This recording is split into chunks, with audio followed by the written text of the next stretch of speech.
I'm Pablo Torre, founder of My Turnkey Investments. We founded this company to help people invest in real estate the easiest way possible. And today I'm going to show you the last project that we did, which was actually become a partner project, which means that we partner with an investor that's out of the US and he put the money and we put all of the work. For this project, the property address is on the street of Lijol, and we always call our projects for depending on the street that they are, it's the easiest way. So for this Lijol property, we really liked the property once we saw it. And starting with everything, we always do a really deep market analysis. We look at hundreds of houses before we actually pick one.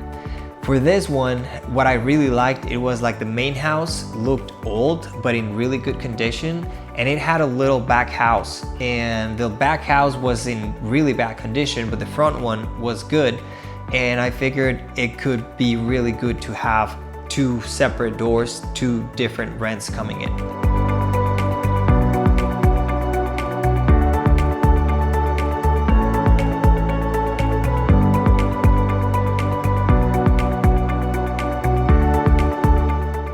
All right, so we're finally done with this house. This is a tricky house. It took us a little bit of understanding how to do it because the layout was really weird, but we're finally done and we're really happy with the finished product. So I'm gonna walk you through it.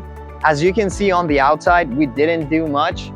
We changed, those little lamps, did a little bit of painting here and there, but it's pretty much the outside is exactly the same, but the inside's completely different. So one of the things why it was tricky is this is the main entrance, or was the main entrance to the house. So you have that goes straight into the master bedroom, or the biggest one, and then you have this one that went into another bedroom.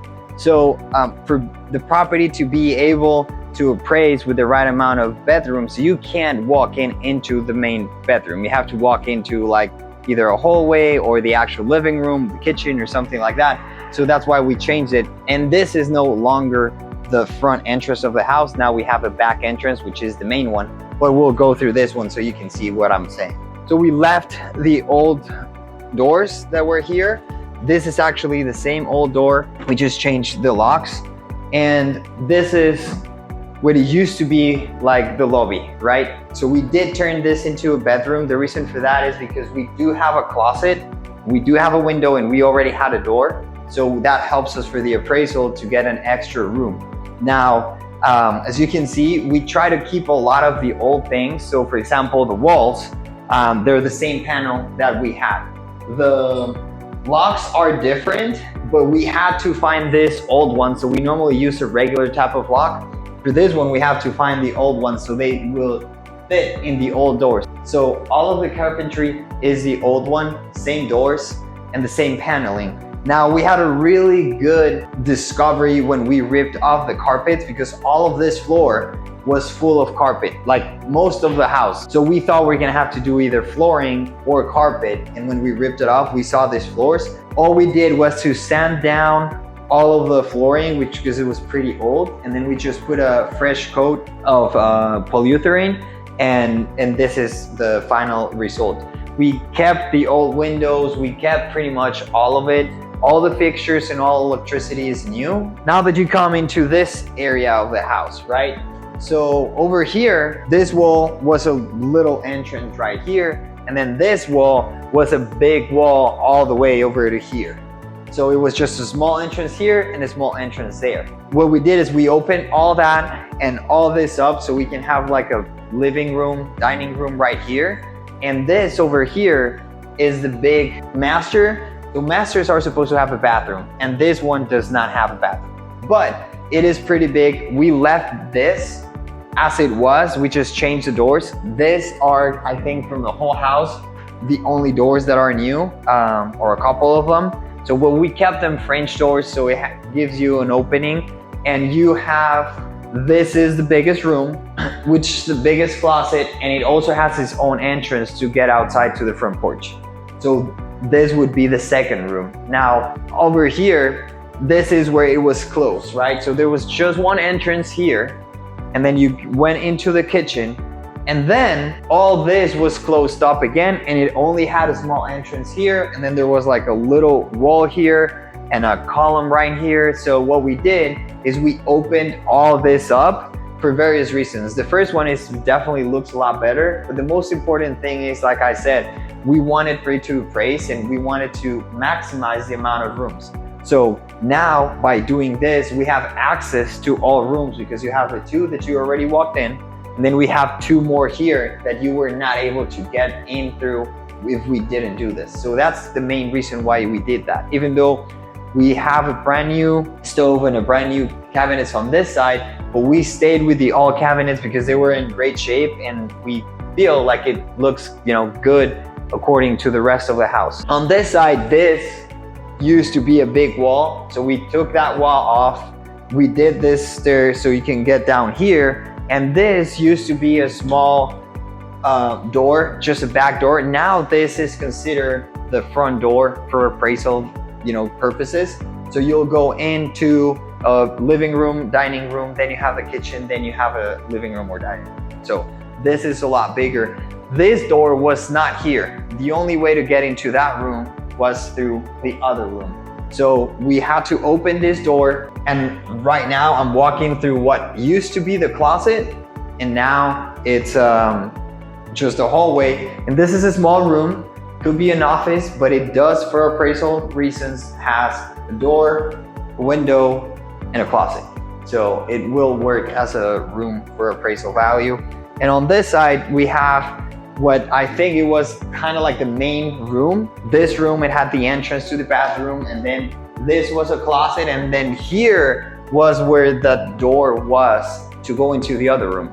So you cannot go through one room to get into the other one. And because we fixed that, then we had to sheetrock and paint this whole wall. But as you can see, we try to keep as much of the old stuff here, including the floor, the walls, and all that. And on the bathroom over here, we did a small change. So here, this is a small, tight bathroom, but the vanity was right here. So it was maybe like 12 inches that you can squeeze through to go into the shower. And what we did is we got rid of all that vanity, and there was a mirror and some cabinets, and so we took all that off, and this used to be a closet. So what we did is we opened up this closet all the way to the ceiling, and we put the vanity there. So now you have a way bigger bathroom here. We did keep the shower the same. It's in good condition. The tub is new and it still works. Remember that it's really different when you do a rehab for a rental than when you do it for a flip. So probably here, if it was going to be for a flip, we most likely would have changed this kitchen and just do the same type of cabinet that we did on this side for the whole kitchen, right?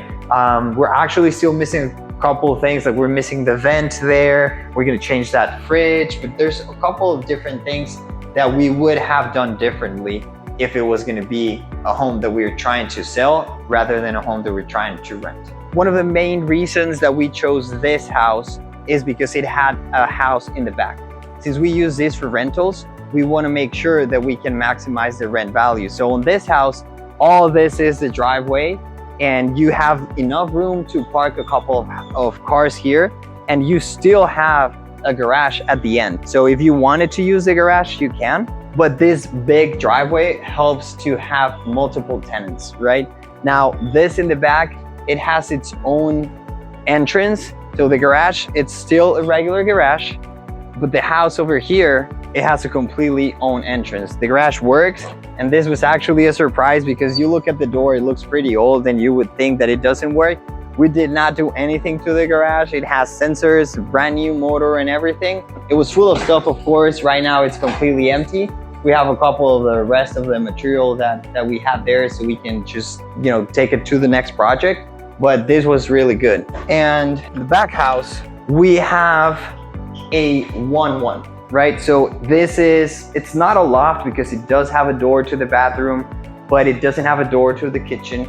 So it is kind of like a 1-1. This would be your, sleeping area, maybe living area, but you do have a formal kitchen over here where you have, your own everything. You have your, even it's a small stove, but you still have that. You'll have a fridge, so it'll be fully, it's still missing the vent hood, which will be put in, and that's your kitchen. And then you have a full bath with your own closet. So you have a closet right here, and then you have a full-on shower. This barn turned out to be really good. We had to put all the piping in the wall because it was exposed. There's a water heater in here that had to be covered. And then we turned this into the washer and dryer room. So you'll have washer and dryer in here. You'll have your own closet, and this would be your, living area. So it is a small 1-1, but it works. One of the ideas that we had at some point was right behind me is the garage, right? So if we don't need a garage, maybe we could turn that into 2 rooms, because if you put a door here and a door here and you turn that into 2 rooms, now you have a 2-1 with a lot of living area plus 2 rooms. So that's an option. Maybe we can do that in the future. Right now, for now, that's how we're gonna leave it. And this goes on market this weekend, and we should hopefully rent it really quick.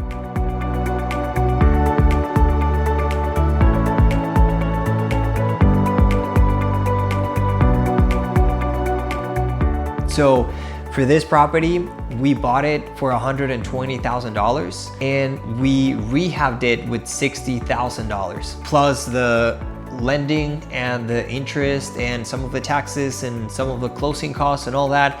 We're all in around $190,000 on the property. But once it's done, right now we already have it rented, both sides, and we have the back part rented for $1,000 and the front part rented for $1,700. So we're bringing in $2,700 a month. Of course, out of that, we still get to pay some bills and some management and some things, but it is bringing in a really good amount of money monthly. We always make sure that the properties have the good amount of rehab, good enough so we can rent them, good enough that we can have them appraised at the value that we need, but don't overspend on them. So this house, by spending the $60,000, we did the minimum we could do for it to appraise, and it actually appraised really good. So now all we gotta do is wait for the refinance and have that long-term loan for 30 years and just wait for the property to appraise, couple of years maybe, and we can sell it.